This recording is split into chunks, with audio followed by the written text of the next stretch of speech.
네, 갑진년 2024년 7월 22일 울산 함월산 백양사 불교대학 경전관 금강경 오늘 제1교시 다시 시작을 합니다. 오늘 한번 하고 29일날 이제 강의하면 방학에 들어갑니다. 8월 한 달 동안 방학에 들어가게 됐습니다. 지금 오늘 우리가 강의할 내용은 올바른 가르침을 존중하라 제12분 존중 정교분을 이제 할 차례입니다. 이 존중 정교분을 할 차례인데 지금 처음부터 끝까지 안 들으신 분 혹시 있을까요? 여기 저번에 한분 보이던데 중간에 입학하신 분 있으신가요? 몇 번 못 들으셨죠? 앞에 못 들으셨고 또 더 뒤에는 우리 거사님도 이미 이제 우리 울산 백양사 유튜브에 들어가 보시면 제 1강부터 지금 9강까지 올라가 있어요. 그걸 한번 두 번 들어보시면 좋겠습니다. 금강경은 이미 여러 번 반복해서 말씀드린 대로 수많은 대승 경전 가운데 또 하나의 이제 대승 경전이죠.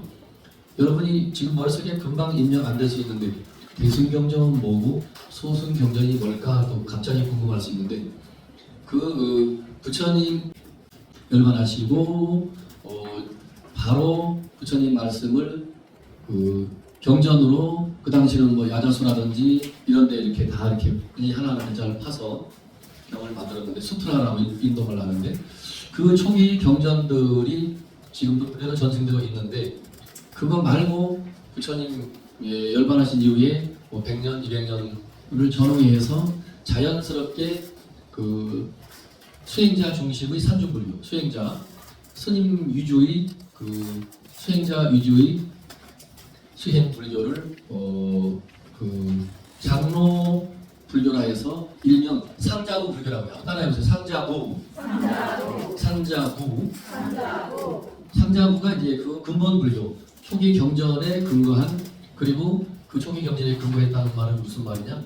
수행자 위주로 돌아가는 불교인 거죠.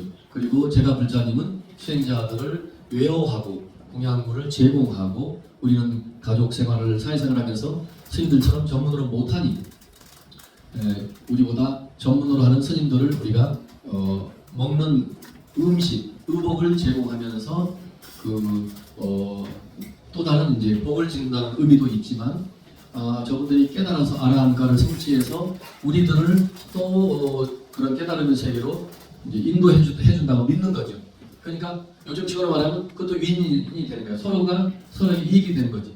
스님들은 의복과 음식을 제가 불자로부터 얻어먹고 그렇게 수행에 전념을 해서 깨달음을 성취해서 제가 불자님들에게 부처님의 그 깨달음의 가르침, 사성제, 팔정도, 12연기법, 부처님의 그런 가르침을 이론이 아닌 깨달은 이제 성자로서 가르침을 주는 거죠.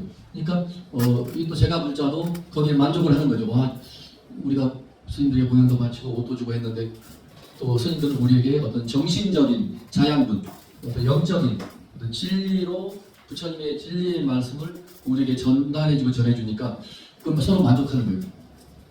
근데 그 상자구 불교가 부처님 사후에 100년까지 정확하지는 않지만 흘러내려오다가 일반 대중들이 들고 일어난 거예요. 요즘 말로 데모 들고 일어난 왜 불교가 산중불교, 상자구 불교, 장로 불교에 거기에만 초점을 맞추느냐. 부처님의 근본 가르침은 일체 모든 중생은 다 깨달으면 아라한이라 했는데 아라한이고 다 부처라고 했는데 우리처럼 결혼 생활하고 머리 길른 사회생활 한 사람도 해칠 수 있다 라고 이제 적극적으로 부처님의 경전을 해석을 하는 거죠. 그래서 그렇게 이루어진 그 또 다른 불교를 따라하십니다. 대중부. 이름 그대로 대중입니다. 일반 대중. 그 대중부 불교를 다른 말로 대승불교라고 한다. 마하야나 대승불교. 소승불교는 이름 그대로 작은 자전거 수레라는 뜻이에요. 신하야나 작은 수레. 자기 혼자만 겨우 깨달음을 자기의 깨달음만을 위주로 수행해 나가니까 우리 대중부 대승불교 쪽의 사람들이 저 상자부 또는 산중불교 중심의 그 수행 집단들을 한 수 접고 요즘 말로 비하하는 거죠. 얕잡아 보면서 너네들은 너 홀로의 깨달음만을 주장하지 우리는 일체 중생과 다 함께 깨달음으로 나아갈 거야. 우리들이 타고 가는 수레는 하공무한 한 번에 5,000명씩 탈 수 있는 그런 그걸 뭐라 유람선 그걸 있던데 이름이 뭐지? 크루즈 맞아. 크루즈. 그 어려운 걸 아네. 맞아. 크루즈급이야. 우리 대승불교는 크루즈급이야. 너네는 돛담배 겨우 자기 혼자도 겨우 타고 저쪽 바다 건너쪽으로 갈지 말지도 그렇고 그러면서 사실 그게 아닌데 그 상자부 불교를 냅다 깔보는 거죠. 그래서 지금 공식적으로 우리 동북아시아 스님들이 스리랑카나 동남아시아 남반불교 태국 미얀마에 가서 이쪽 불교는 소승불교라고 했다면 맞아 죽어요. 그쪽에서 그런 말 쓰면 안 돼요. 어떻게 보면 그 사람들이 오리지널인 거예요. 부처님이 근본 가르침을 그대로 전승하고 있어요. 그 대승불교, 이 금강경을 포함 대승불교는 그 이후에 부처님 사후에 100년, 150년 이후에 이제 대승불교 운동이 일어나면서 이런 경전들이 새롭게 이 세상에 지구상에 나타난 거예요. 그런데 우리가 배운 이 금강경은 이런 종류의 금강경이 600권이나 다양한 반야 사상을 주장하는 반야가 뭐라고 했죠? 우리나라 말로 지혜. 그래서 반야 귀에 못이 박히도록 불교에서 주장하는 게 반야입니다. 지혜. 그래서 이 반야는 모든 부처님의 어머니라고 해요. 모든 부처님의 재벌보살, 부처님뿐만 아니라 관세음보살, 지자보살 포함해서 모든 부처님, 모든 보살님의 아버지요 어머니다 이래요. 뭐가? 반야가. 결국 부처님도 6년 수행을 통해서 그 지혜 광명이 번쩍하고 열리면서 우리 불교 일문 시간에 배웠죠? 숙명통이 열리고 누진통이 열리고 천안통이 열렸다고 배웠죠? 그게 결국 반야가 열린 거죠. 지혜 광명이 열리면서 그렇게 누진통 상상할 수 없는 숙명통 전생을 고원히 들여다본다니까 얼마나 어마무시해요. 천안통 그 세 가지 신통을 부처님 얻었다 하잖아요. 결국 반야입니다. 처음도 중간도 끝도 어떻게 보면 불교는 반야, 지혜, 광명, 거기다 광명을 더 붙이죠. 우리 스스로의 지혜, 광명을 드러내면 끝나는 거예요. 수행은 자기 내면의 지혜, 광명을 발견하고 그걸 드러낼 줄 알면 수행할 필요 없죠. 그래서 그 반야 사상, 지혜 하는 그 지혜, 광명에 관련된 그런 부처님의 설법의 경전이 이름만 다르지 일명 반야구라 해서 600구나 된다는 거예요. 600구. 그러니까 600권이야 600권. 무슨 반야, 대품 반야, 소품 반야 해서 600구 반야구의 그런 내용의 경전이 있는데 우리가 지금까지 배우고 있는 이 금강반야바람 일경은 577번째 해당되는 경전인 거지. 전체 반야 사상을 설법해주는 경전이 다 대동소이한데 그래도 좀 다르겠죠? 설명하는 방식이 577번째에 해당되는 경이라는 거죠.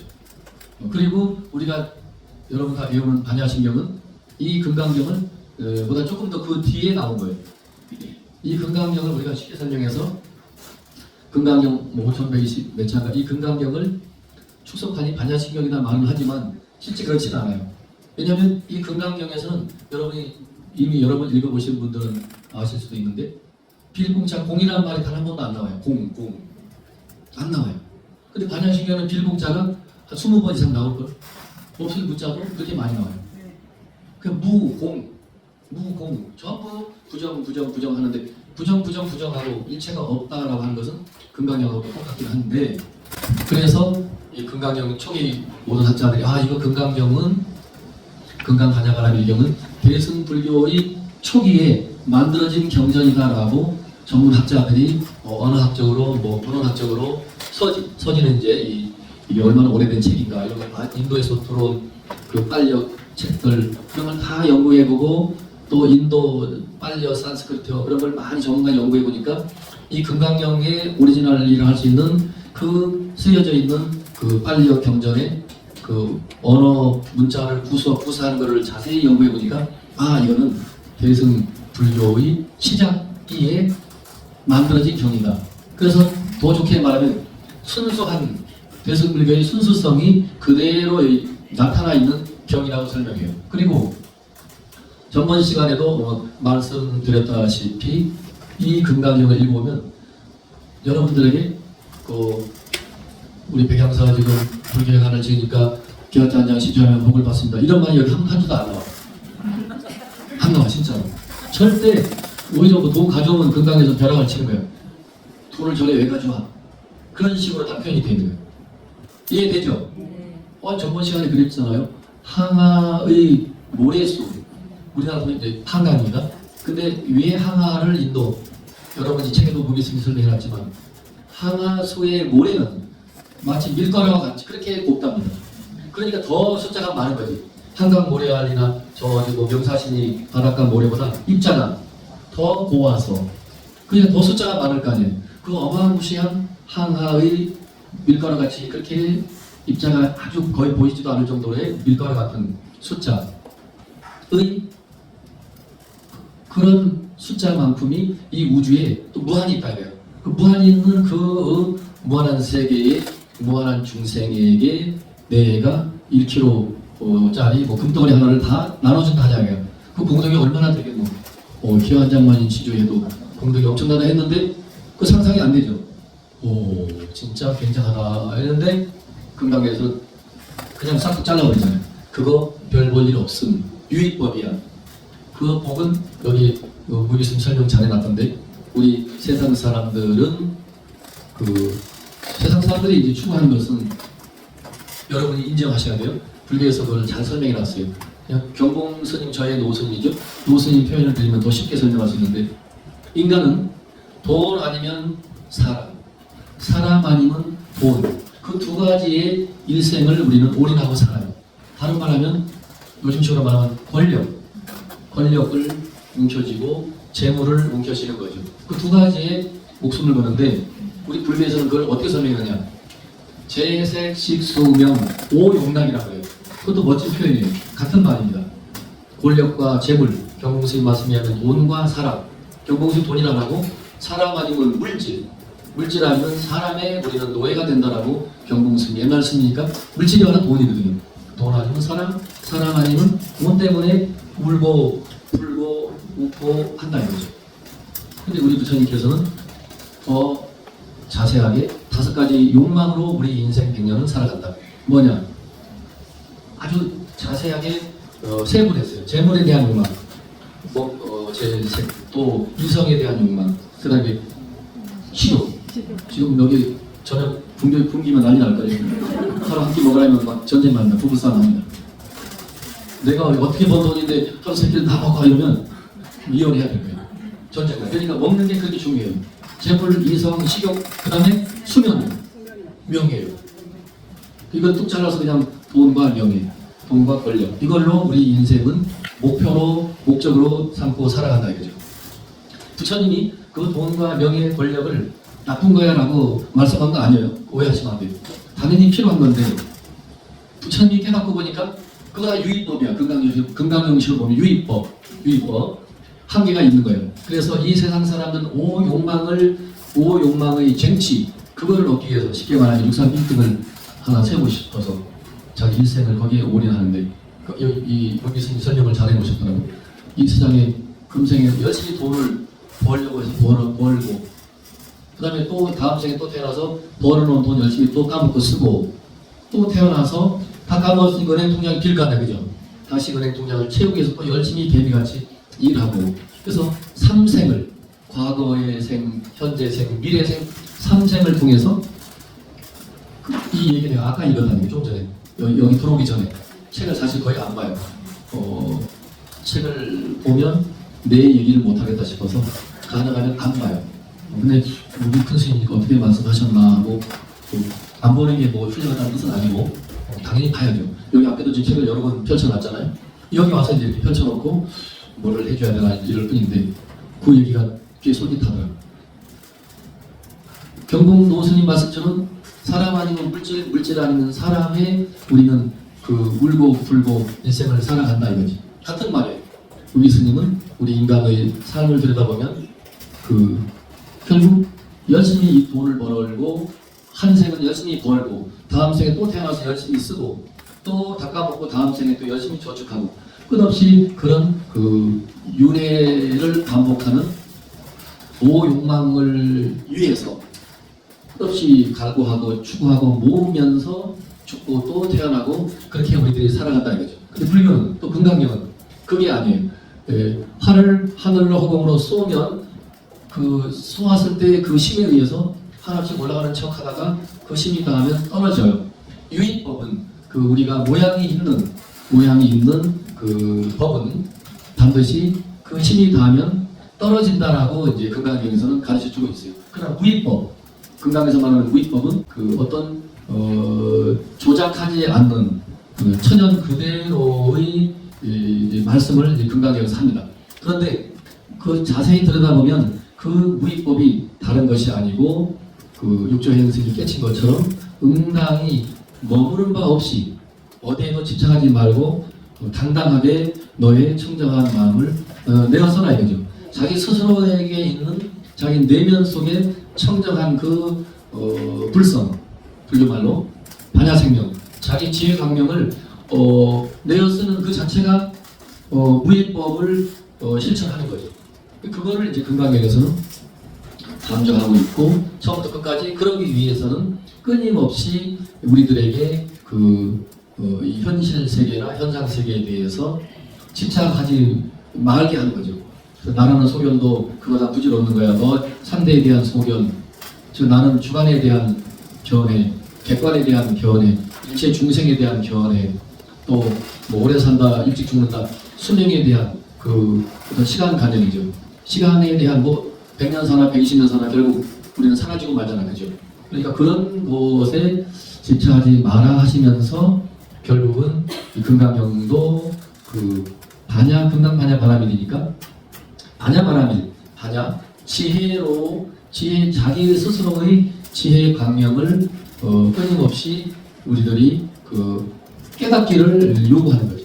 그 가르침으로 금강경은 계속 반복되고 있어요. 다시 한번 정리하는 차원에서 말씀을 했고, 금강경은 이미 반복해서 따라하신 대로 어떻게 보면 우리 중생의 이 복잡한 머리 속에 복잡한 번뇌를 마치 벼락 때리듯이, 그래서 결국은 그 금강경은 즉각적인 우리들 어떤 면에서는 육조행인 스님처럼 오래 공부하지 않아도 그 한 줄만 읽기만 해도 사국의 금강경에서 그렇게 강조하는 사국에만이라도 잘 반복해서 뜻을 음미하고 여러분이 또 음미하다 보면 즉각적인 깨달음을 우리에게 선물한다 이거죠.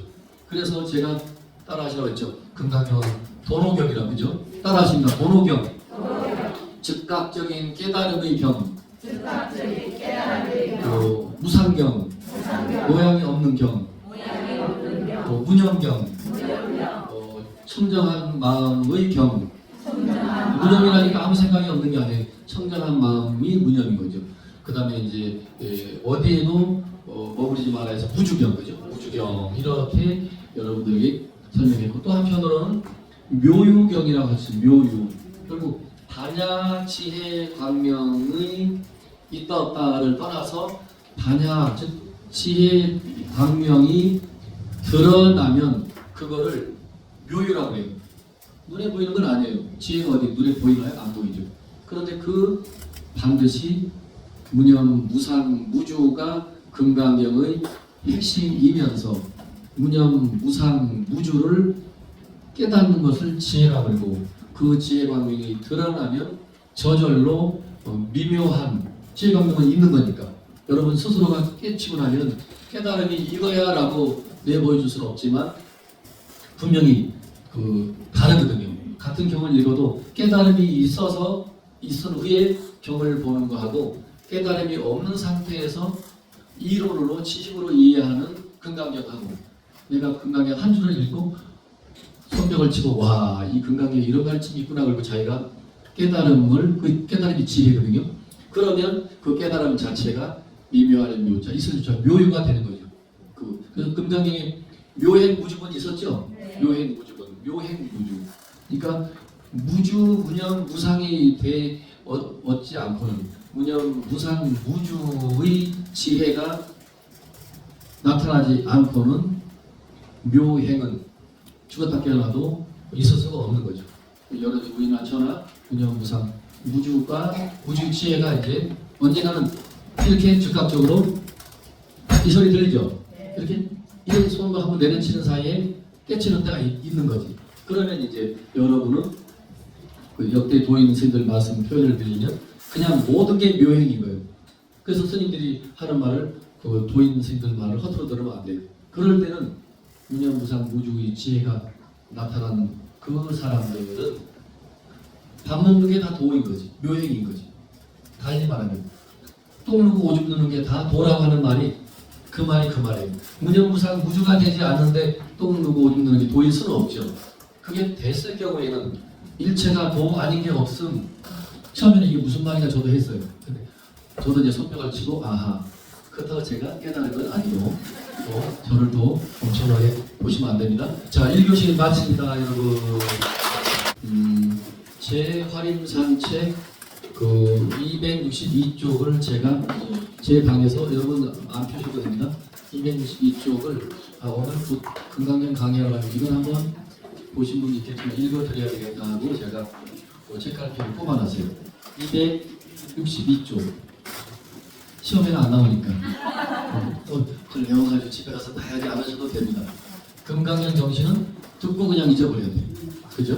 아이고 그것도 260배 262 그래서 또 문 나가면 226인지 헷갈리니까 금강경 정신은 마음에 담아두지 말라고 했잖아. 부처님 말씀 일지언정 뗏목일 뿐이라 했고 강을 건넜으면 뗏목을 두고 가듯이 나의 가르침도 뗏목일 뿐이다. 또 금강경 정신. 자 보십시오. 한번 따라하세요. 이거는 제가 임의로 지은 게 아니고 그 박문호 박사라고 굉장한 불교 학자이면서도 원래 전기통신 분야의 아주 박사 굉장한 분이죠. 그래서 우리 브레인 뇌 연구 유튜브에 들어가면 박문호 치면 나와요. 네, 맞아요. 이 양반이 수준 높아요. 이분 강의 들을만 해요. 그 우리 브레인 뇌 연구를 통해서 불교를 더 좀 그 현대인들에게 부처님 말씀을 별로 안 하고 이 브레인 이 뇌에 관한 연구를 통해서 우리의 그 의식, 잠재의식, 무의식 그런 정신 세계도 설명하는 분이거든요. 그러니까 이제 이분은 뭐 현대 전기학이든 뭐 물리학이든 이런 공부를 많이 한 분이에요. 그래서 여러분도 이미 다 아시는 내용인데 이걸 제가 시로 그 정리해 놨었어요. 따라해 보십니다. 우주의 나이, 우주의 탄생은 137억 년이다. 137억 년이다. 이게 이제 과학계에서 정설로 정해져 있어요. 이게 전부 다 그 별, 빅뱅, 멍도 하늘에 별이 생기고 뭐 이런 등등등 모든 그 과학자들이 연구해 보니까 지구의 나이가 아니고 이건 우주입니다. 우주의 나이는 137억 년이라고 현대 과학계에서 객관적으로 그 이제 거의 기정사실을 하는 거예요. 우주의 나이가 몇 년이라고요? 137억 나이가 137억 살인 거지. 137억 년. 지구의 나이는 지구의 탄생은 46억 년이다. 우리 지구가 여러분 다 고등학교 대학 시절에 다 배웠던 겁니다. 제가 정리해 놓은 거니까 이렇게 설명해 주면 쉽게 이해되죠. 지구의 나이는 46억 년. 자 따라하시다. 지구의 나이는 지구의 탄생은 46억 년이다. 지구상의 생명의 출현은 이 지구상에 뭐 아메바부터 해서 아무튼 지구상의 최초의 뭐 미생물이 됐건 뭐가 됐건 최초의 생명이 꿈틀꿈틀하기 시작한 게 따라하십니다. 35억 년이다. 35억 년이다. 지구상의 생명의 출현은 35억 년이 됐다는 거예요. 35억 년. 자, 또 따라하십니다. 장구한 세월이 연속되고 장구한 세월이 연속되고 그 속에서 그 속에서 인간의 역사가 이어져 왔다. 인간의 역사가 이어져 왔다. 자, 제가 이것을 우주, 지구, 생명, 인생 이렇게 네 파트로 나눠서 두 줄짜리 시로 압축해서 제가 여러분 공부도 될 겁니다. 이렇게 지은 시도 있어요. 자, 따라하십니다. 우주. 우주의 탄생은 우주의 탄생은 우주의 나이는 우주의 나이는 137억 년이다. 137억 년이다. 지구. 지구.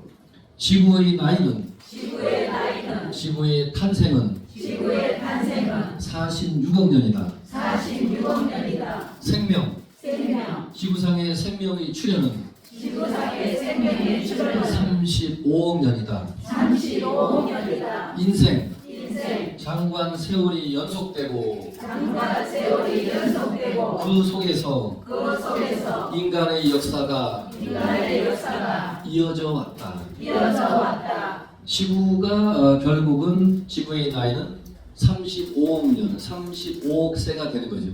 지구가 그 지구상의 생명의 출현은 지구상의 생명의 출현한 것은 35억 년. 이미 지구는 46억 년이죠. 지구가 뻥 하고 이게 이 우주 공간에서 지구라는 게 하나 만들어진 게 46억 년이라 6억 년이라고 과학자들이 공식화 해놓은 거예요. 이게. 옛날에는 뭐 35억 년, 뭐 47억 년 왔다 갔다 했는데 46억 년으로 수정해서 지구가 이 우주 공간에서 지구가 뻥 하고 생긴 게 시작이 46억 년 된 거죠. 그런데 뻥 하고 지구가 생기면서 바로 생명이 출현한 것이 아니고 적어도 11억 년이 지난 거예요. 우리 인생이 얼마나 살죠? 100세 인생이 살죠. 100세 인생. 근데 지구가 생기고 그것도 천년, 억년도 아니고 11억 년이 흘러간 이후에 그것도 인간도 아니고 지구상의 꼬물꼬물한 미생물이라도 생명의 출현은 지구가 탄생하고도 11억 년이 지난 후에 지구상에 이제 생명이 출현 나타난 거예요. 그래서 이제 뭐 여러 가지 이제 점점점 여러분 그런 거 알죠?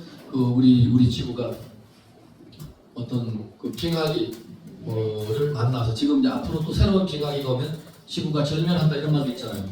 근데 과거 역사를 다 그 과학자들 연구해 보니까 우리가 알고 있는 공룡 또 어디 가면 뭐 통영이 어디 가면 공룡 발자국도 있잖아요. 고성에도 있고 그게 뭐 어마어마하게 뭐 옛날 얘기 같지만 알고 보면 불교에서 말하는 걸로 보면 일념 즉시 무량 법이에요. 그냥 한 생각을 확대해 보면 35억 년인 거지. 한 생각을 이렇게 확장시키면 그래서 지구의 나이는 35억 년. 그런데 이 35억 년이 또 흐르면서 거기에 깨구리도 생기고 동물도 생기고 식물도 생기고 광물도 생기고 말짐승 불교에서 금강에서 말하는 테란스파 네 종류의 생명들이 생기는 거죠. 우리는 엄마 뱃속에서 태어났죠. 알로 태어나는 중생, 난생, 습생, 습기, 화생, 벌이나 나비처럼 아니면 지구인으로 있다가 화성으로 가서 태어난다는 거예요. 그런 걸 화생이라고 해요. 화생이 우리 이 인간 이 지구상에도 화생이 있는 거죠. 있어요. 애벌레에서 갑자기 날개가 달리고 나는 그 화생을 할 수 있죠. 그래서 35억 년이 된 35억 년 전에 생명이 출현했고 그리고 또 그 속에서 그동안 여러 번의 빙하기를 거치면서 이거는 이제 종교랑 관계없죠. 과학적인 데이터에 의해서. 그래서 인간이 거기에 출현하고 그러면서 이 지구상에 지금 75억의 인구가 꾸물꾸물 살고 지금 75억이지 2차 대전만 해도 한 20억도 안 됐죠. 그러니까 인구가 급속도로 팽창한 거죠. 옛날에는 이렇게 인구가 늘어나기 쉽지 않은 게 병원도 없고 감기약도 없고 옛날에. 그러니까 병 걸렸다면 바로 죽는 거죠. 그래서 생명이 그렇게 오래 존속할 수 없었죠. 그래서 생명이 많이 남는다 해도 남겨 싶지 않고. 그러나 어떻게 됐건 우리 인생은 지금 백양사 불교대학이 여기에 지금 앉아 있는 거지. 여기 지금 앉아 있는 거야. 그 35년에 지구상에 생명이 출현하면서 또 지금까지 흘러오면서 지금 백양사 이 불교대학에 또 금강경 경전반으로 우리가 앉아서 공부를 하고 있는 거죠. 그래서 장구한 세월이 연속되고 그 속에서 인간의 역사가 이어져 왔다. 장구 세 연속 인생 역사연 이렇게 하고 요거까지 합시다. 따라하시죠. 감몽 달콤한 꿈 인간 일생간 행복 추구간 불각 감몽간 냉년 순식간 전부 인간한테 사이가짜를 넣어서 이 시를 지었어요. 5글자로. 자, 인간 일생간 행복 추구간 불각 감몽간 백년 순식간 따라하십니다. 인간이 일생 동안에 행복을 추구하는 사이에 달콤한 꿈을 꾸고 있는 사이에 백년의 세월이 순식간에 지나가네. 관심 마음을 관하다. 만연 방아차 거각 시신마 성성 적적간 적적 성성간 온갖 인연을 방아차하라. 온갖 인연을 내려놓아라. 이 먹고 화두만 들어라. 이 먹고 화두만 거각하라. 예, 한문인데 거각이라는 말은 챙기라는 뜻입니다. 이 먹고 나는 누구인가라는 게 경상도 말로 이 먹고 캐셔마크 우리 표죠. 이 먹고 나는 누구인가 그 말입니다. 나는 누구인가? 나는 누구인가? 엄마 뱃속에 태어났죠. 그래서 진주강시 25대에서 강대인인데 출가해서 지선 스님. 그 이름 말고 지선 무가 그 이름 말고 그럼 중되기 전에 강대인 말고 엄마 뱃속에 10개월 전에 들어오기 전에 엄마 뱃속에서 나온 거 말고 엄마 뱃속에 있을 때 말고 엄마 뱃속에 들어오기 전에 부모 미생전 부모로부터 태어나기 이전에 너는 누구인고 그게 이제 불교에서 말하는 화두예요. 화두. 그게 화두가 다른 게 아니고 물음표는 다 화두인 거예요. 물음표. 나는 누구인가? 물음표. 여러분이 다 지금 얼굴 보니까 다 남편이 있는 얼굴이다. 남편이 없는 얼굴은 없는데 그러면 이 남편이 나랑 30년 살았는데 아직도 몰라. 그러면 화두가 되는 거예요. 이 남편 도대체 이게 내 남편이 맞나? 내 마누라 맞나?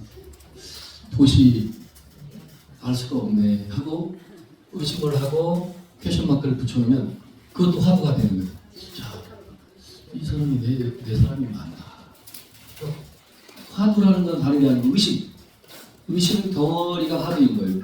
그래서 옛날 도인들은 중국식거든. 중국식의 깨달음을 주는 하나의 그 공부거리가 화두예요. 화두. 원래는 없었어요. 이 화두가. 중국 송나라 시대에 이 자리를 잡습니다. 금강경 시간인데 이런 말씀도 필요합니다. 그래서 부처가 무엇입니까 하면 삼세근이다. 도인이 답을 준 거야 이미. 부처가 무엇입니까? 부처? 금강경식으로 말하면 반야광명을 제광명을 깨달은 사람이 부처인 거잖아요. 그죠? 그런데 중국의 도인들은 이 경에 쓰여져 있는 답으로 얘기하지 않아요. 부처가 무엇입니까? 금강경에서 말했지 않느냐. 아라한가를 성찰은 그 아란이 부처다. 이런 설명이 가능하잖아요. 자기 지혜 광명이 나타나면 그게 부처인 거야. 그 책에 있는 거예요. 그러니까 중국의 도인들이 그렇게 책에 쓰여져 있는 걸로 수행자를 지도해서는 백년하청이에요. 백년하청이란 말을 알죠? 100년 동안 저 강물이 흙탕물이 맑아질 일이 없는 거지. 늘 흙탕물이니까. 그러니까 거의 늘 흙탕물이라는 거예요. 100년이 지나도 이루어질 수 없는 거죠. 책을 통해서는 안 되겠다라고 중국의 도인들이 그게 달마 신종인데 따라하십시오. 달마 신종, 달마 선종. 그래서 부처님의 가르침을 금강경을 이 달마 선종, 달마 신종, 마음 진짜 종파의 종자인데 마음 종자, 종같이 만든 종자. 이 그 신법, 마음법을 전수하고 전달하고 전해주는 그 도인들은 그래도 금강경을 기본 베이스로 깔아놓은 거야. 금강경을 기본 교재를 하자. 그건 돼 있지만 금강경식으로 이렇게 책을 인용하지 않고 무엇이 부처입니까? 오, 그래 인연부상 우주를 터득하면 부처이지. 부처가 다른 게 아니야. 자기 참 생명을 보면 부처야. 이런 설명으로는 백리맞죠. 깨달을 기약이 없는 거지. 부처가 무엇입니까? 뜻 앞에 장나무다. 뭐 이런 식인 거예요. 그러니까 생뚱맞다면 생뚱맞은 거죠. 실지. 보리달마가 중국으로 오신 이유는 오로지 한 가지입니다. 기독교로 말하면 전도죠. 우리도 전법이죠. 부처님의 이 그 귀중한 그 깨달음의 법을 경전에 의지하지 않고 경전책 문자만 여기에 늘 사람들이 꼽혀 있고 집착을 하니 불법은 진리는 책 속에 있는 게 아니야 이렇게 나와요. 부처님이 금강경, 열반경, 법화경을 보고 깨달은 분이 아니거든요. 철저하게 오로지 육녀를 깊이 통관하고 통찰하고 끝없이 사유한 거죠. 왜 죽나? 왜 인간은 죽나? 그 끝없는 사유를 통해서 부처님 지혜 광명이 툭 하고 터지면서 천안통, 수명통, 또 누진통을 얻으신 거란 말이죠. 근데 그런 설명으로 중국 선사들은 안 하는 거죠. 그렇게 설명 안 해요. 우리 달마가 중국으로 왜 오셨습니까? 그게 달마 설의 의입니다. 따라하세요. 달마 설의 의. 달마 대사가 서쪽 인도로부터 중국으로 건너오신 뜻. 그 뜻이 무엇인가? 그게 줄여서 달마설의 의입니다. 뜻 있죠. 달마가 설의 서쪽에서 온 의, 뜻의. 서쪽에서 온 뜻이 뭡니까? 여러분이나 저나 그걸 질문이라고 해요? 부처님 보면 전화가 왔죠. 우리 이렇게 말하잖아요. 그죠? 아니 달마 스님 특별하니까 신종. 책을 통하지 않고 바로 마음을 가르쳐서 자기의 마음을 견성성부, 자기의 성품을 보고 그 깨닫게 하기 위해서 오셨지. 이런 설명이 천번만번 가능한데 중국의 나중에 도인들은 그렇게 안 나가요. 달마가 왜 서쪽에서 오셨습니까? 하니까 따라오세요. 뜻 앞에 장나무다. 이게 중국말로 정전하문으로 백수자입니다. 백수가 장나무 백자입니다. 정전, 뜰정, 앞전, 뜰 앞에 장나무. 아니 달마가 왜 인도에서 중국이 동쪽이니까 인도 서쪽에서 중국 동쪽으로 왔습니까? 질문한 사람도 부처님 법을 전해주러 왔지. 그거 물은 거 아니에요. 물은 사람도 이제 수준이 높은 거지. 책을 아무리 봐도 금강경을 달달달 외워도 깨달으면 성취되지 않고. 그러니까 아주 어떻게 보면 독이 바짝 오는 거예요. 깨치고자 하는 독이. 저 사람이 도인이라니까 단도직입적으로 왜 달마가 중국으로 왔습니까? 묻는 사람의 수준을 이미 알아요. 도인들은 이 사람은 이 박사 논문 쓰듯이 가르쳐서는 답이 없겠구나. 그러니까 충격 요법이야 그게. 뜰 앞에 장나무들이 나와. 예? 그게 무슨 뜻이야? 네가 연구해봐. 내가 왜 뜰 앞에 장나무를 해? 그래서 뜰 앞에 장나무, 뜰 앞에. 우리나라에 무슨 그 영화 감독 배용 누가 달마가 동쪽으로 가다가 있었죠. 달마가 그 말도 맞아요. 인도 달마 설의 일을 우리식 버전으로 설명하면 달마가 동쪽으로 간 까닭이지. 인도 서쪽에서 중국 동쪽으로. 그러니까 인도 서쪽에서 중국 동쪽으로 간 까닭은 너무 길잖아요. 생략하고 달마가 동쪽으로 간 까닭은 그 영화도 만들었죠. 그 영화 잘 냈죠. 그래서 여기서 하는 말은 온갖 인연을 방아차가라. 방아차기라는 말도 이 절 도량에 가면 많이 쓰여져 있어요. 특히 선방에 방아차. 모든 걸 내려놓아라. 선방에서 따라하십니다. 2차 문내 이차 이 문으로 들어왔으면 이 문으로 들어왔으며 일체 지식을 일체 지식을 내려놓아라. 내려놓아라. 그게 꼭 선방에는 그 선방 출입문에 그게 붙어 있어요. 2차 문내 이 문으로 들어올 때는 나는 박사다, 나는 뭐다, 나는 많이 배웠다, 나는 돈이 많다, 나는 가문이 출중하다, 나는 뭐 뼈대 있는 집안이다, 나는 뭐 육개국어를 한다. 아무 의미가 없는 거죠. 그 속에서는 깨달음을 추구하려고 선방에 들어온 사람이 그거 가지고 있어서는 안 되니까 오히려 우리를 네 가셔도 됩니다. 자, 우리 회장님의 좋은 아들을 위해서 박수. 박수. 회장님의 나들이를 다시 한번 박수. 안 보일 때까지 박수. 박수, 박수, 박수, 큰 박수.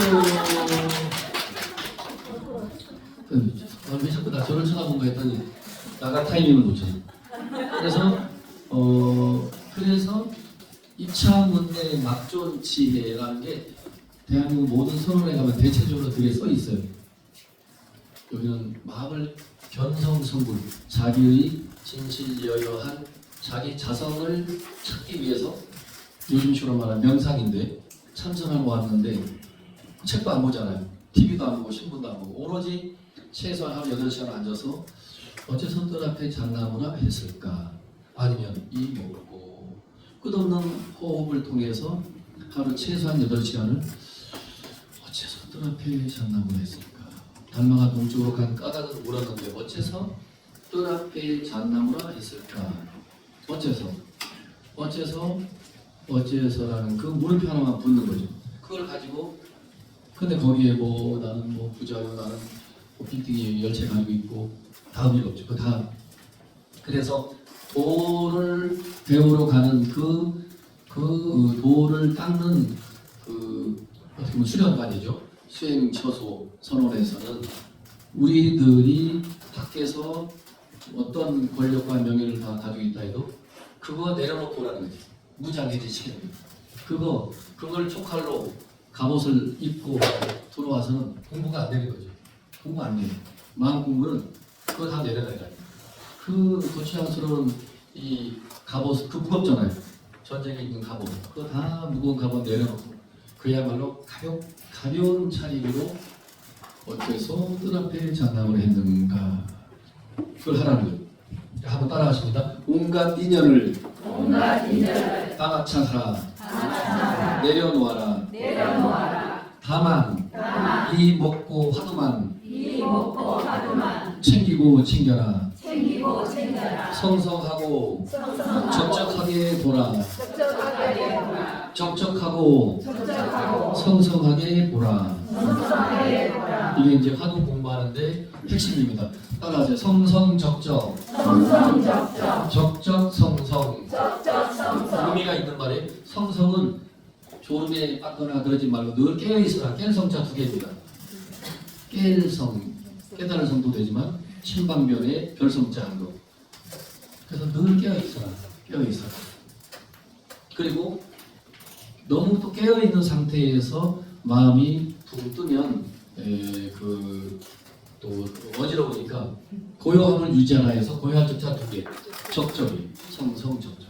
또 반대로 적적성성. 고요하게 이렇게 있다 보면 나중에 잠에 푹 빠져들 수도 있어요. 그러면 어째서 삼세근이라 했노? 어째서 뜰 앞에 잣나무라 했는가? 그 화두를 놓쳐버리게 되는 거죠. 그냥 요즘은 멍 때리고 요즘 뭐 불멍 이런 거 있죠. 네. 어떻게 보면 이게 명상이 이제 세계적인 추세이기도 한데 그게 불교식으로 보면 그 화두도 들지 않고 멍 때리는 그 화두가 아니고 멍 때리는 참선을 따라하십니다. 묵조선. 묵묵히 비춰보고 앉아만 있는 거예요. 뭐 부처도 생각하지 않고 삼세근도 생각하지 않고 이목구도 생각하지 않고 오로지 호흡만 반하고 그게 요즘처럼 멍 때리는 거죠. 불멍. 요즘 현대인들이 너무 우리 머리가 복잡하니까 다 그것 한편 내려놓고 싶은 거야. 다 5분 10분만이라도 불을 펴놓고 그 장작 참나무 장작 타는 거를 이렇게 쳐다보고 있고 커피를 한 잔 받아놓고 커피숍에서 정신 나간 거 마냥 하고 커피만 바라보고 있는 거죠. 이것도 어떤 면에서는 불교의 그 자악하진 않지만 목조선과 약간 연결시켜서 설명도 가능해요. 그래서 목조라는 그 선이 달리 말하면 너무 고요하게 고요하고 고요함만 유지하고 있는 거지. 고요함과 고요함만. 그래서 불교에서 말하는 특히 화두 참선하는 그 수행을 주장하는 쪽에서는 그 고요하고 고요함만 유지하는 그런 수행은 우리 금강경으로 말하면 지혜 광명이 나타날 수가 없다 이거지. 그런 이제 설명도 가능합니다. 자, 제가 지금 오늘 특별히 262조 집에 가서 생각나면 메모해놨다가 한번 읽어보면 아마 과학서적 이렇게 두꺼운 거 한 권 안 읽어봐도 돼요. 선생님 이렇게 요점 정리해놨으니 뭐. 자, 책을 펴니다. 123페이지를 펴니다. 자, 존중 정교분이죠. 올바른 가르침을 존중하라 이렇게 있습니다. 원문을 전통시로 오늘 얼마 안 되니까 바로 읽겠습니다. 시작. 부차소리야 수설시경모대 해치사구개연함 당지차천은 일체세간천이나 수라가 개은공양을 여불타며 아항유인이 진능수지 독성가 보십시오. 26페이지.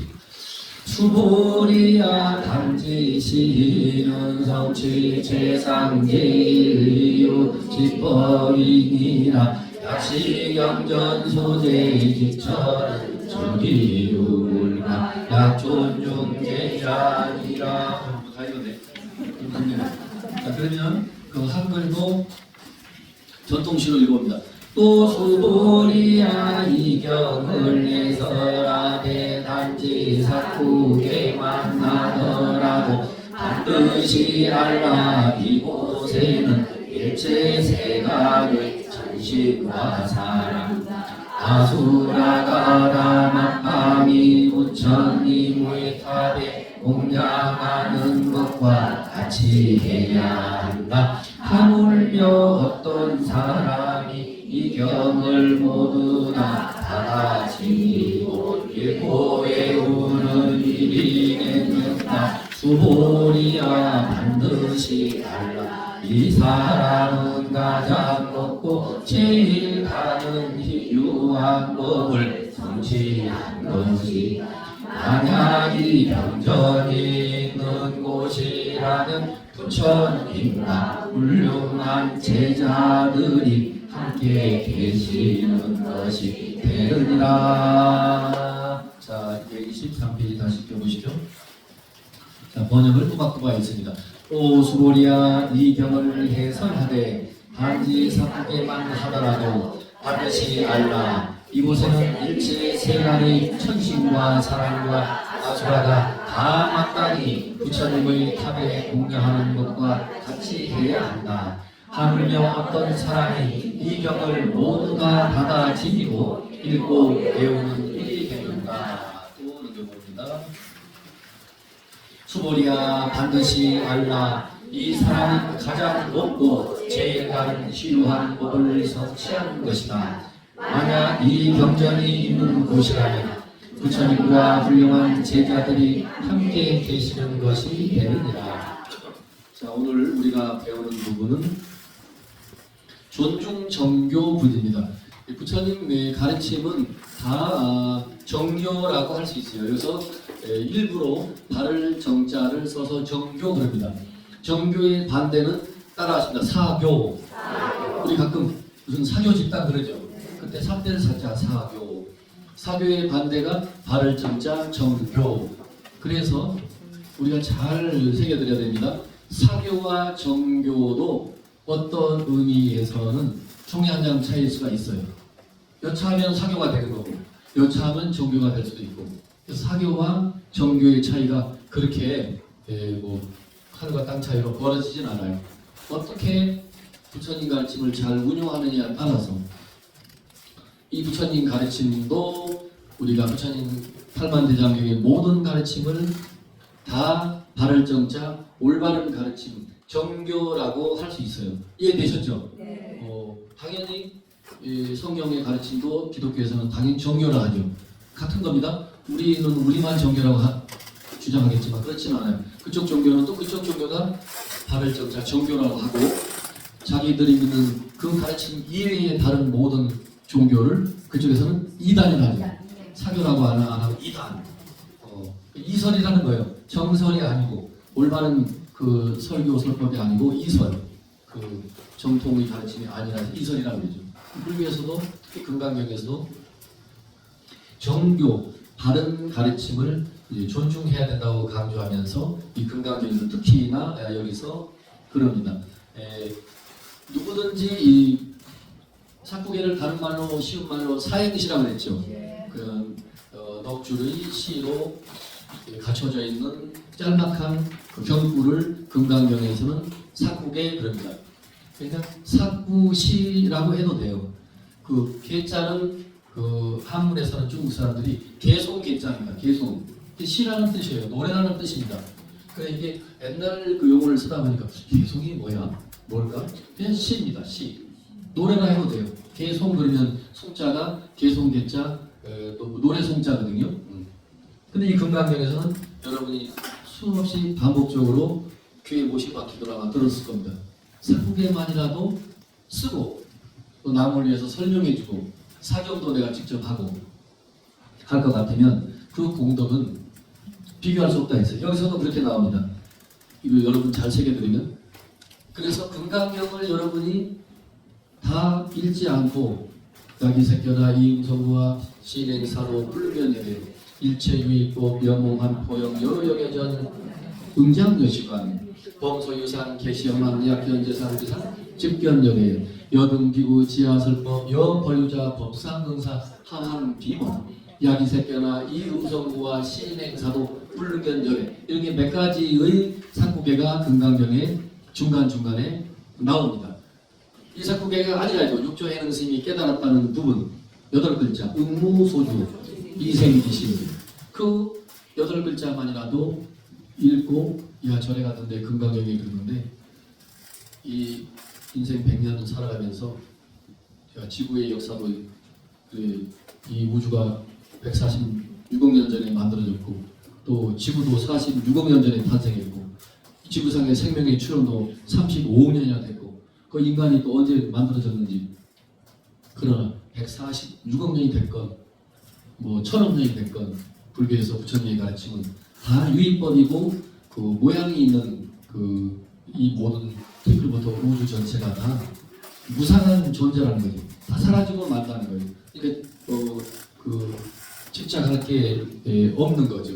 그런데 이 금강경에서 그런 말씀을 하시면서 이 사구계의 짤막한 경구만이라도 읽고 쓰고 외우고 하면 자 이건 우리가 믿기 어려운 거예요. 천신을 이야기합니다. 우리 대웅전에 가면 화엄신장이 있죠. 그런 분이 다 천신인 거예요. 천신. 우리도 알고 보면 천신이에요. 우리 지구도 우주에 있잖아요. 우리는 이 땅만 빚고 사니까 우리는 우주인이 아닌 거로 착각을 해요. 우리도 우주인인 거야. 지구라는 우주 속에 지구인이죠, 그죠? 그 지구는 우주 속에 있는 거잖아요. 화성에도 사람이 뭐 생명이 산다 합시다. 예를 들면 그 화성 쪽에서 보면 그쪽에도 우리가 또 다른 우주인이고 우리도 또 다른 천신인 거죠. 그러니까 근데 이 금강경의 재밌는 거는 이렇게 사구계만이라도 남을 위해서 이 경을 해설해 주거나 사구계만 짤막한 사행시만이라도 잘 설명해 준다면 천신과 사람과 아수라가 다 마땅히 부처님의 탑에 공양하는 것과 같이 해야 한다. 하물며 어떤 사람이 이 경을 모두 다 받아지니고 읽고 외우는 일이겠는가? 이게 사구 수보리아 이경을 해설하되 단지 사국에만 하더라도 반드시 알라. 이곳에는 일체세간 천신과 사람과 아수라가 다 마땅히 부처님의 탑에 공양하라. 이야, 여러분이 지금 야기새끼나 이웅성과 이것만 외우고 있다고 할 것 같으면 그 사람을 향해서 마치 성도사 정별복은 서리탑에 참배하고 예배하는 수준으로 이 사국기를 지금 읽고 쓰는 사람에게 우리가 예배를 해야 된다는 거예요. 모든 천신이, 모든 사람들이 이 불교의 초기에 그 부처님의 경배에 숭배하는 사상은 불상도 불상이지만 일찌감치 탑을 세웠어요. 특히 사리탑. 그 사리탑에 대한 경배, 그 신앙이 굉장했어요. 부처님이 사실은 요 얘기하고 마칩니다. 부처님이 사실은 잠시 신통으로 하늘나라의 마하마야 어머니를 위해서 법문을 설하고 잠깐 온 사이에 부처님이 안 계신다고 생각하고 부처님을 그렇게 존경하고 따랐던 어떤 사람이 지금 같으면 아주 불쌍한 조각과 같은 손재주가 있는 사람이 부처님과 똑같은 모양으로 불상을 하나 만들어 놓은 거예요. 그 부처님이 내려와서 보시고는 이야, 어쩌면 누가 부처인지 누가 상가모니인지 분간할 수 없을 정도로 쌍둥이로 만드는 거예요. 이야, 정말 내가 이 지구상에 없고 잠시 하늘 세계에 가서 법문을 설할 때 내 대신 이 우상이잖아요. 형상 우상이지만 내 역할을 통통히 하겠네. 그리고 부처님이 그 불상의 우상에 한번 머리를 만져준 거죠. 그게 요즘 불교식으로 말하면 불교 저만 의식의 시초예요. 저만. 불상을 모시면 큰 스님들 모시다가 최종적으로 붓을 들고 눈을 찍는 형식상 흉내를 내죠. 생명을 불어넣는다는 거지. 그래서 부처님께서 이마를 만져주니까 그 우상 불상이 고개를 끄덕끄덕 하다는 거예요. 그 부처님의 신통으로 그렇게 된 거죠. 그런데 그 이후에는 부처님의 사리탑을 신앙하는 게 굉장히 또 나중에 지금은 이 세상이 다 불교 국가가 다 불상, 탑 굉장히 모셔놨잖아요. 그죠? 근데 이 금강경은 이거 사국에만이라도 읽는 사람이 많이 있다면 마치 성도사 정별복음 사리탑에 참배하듯이 그 사람을 존중해야 된다는 거예요. 이거 굉장하다. 근데 바깥의 사람들이 여러분이 이렇게 굉장한 사람인지 모르는 거지.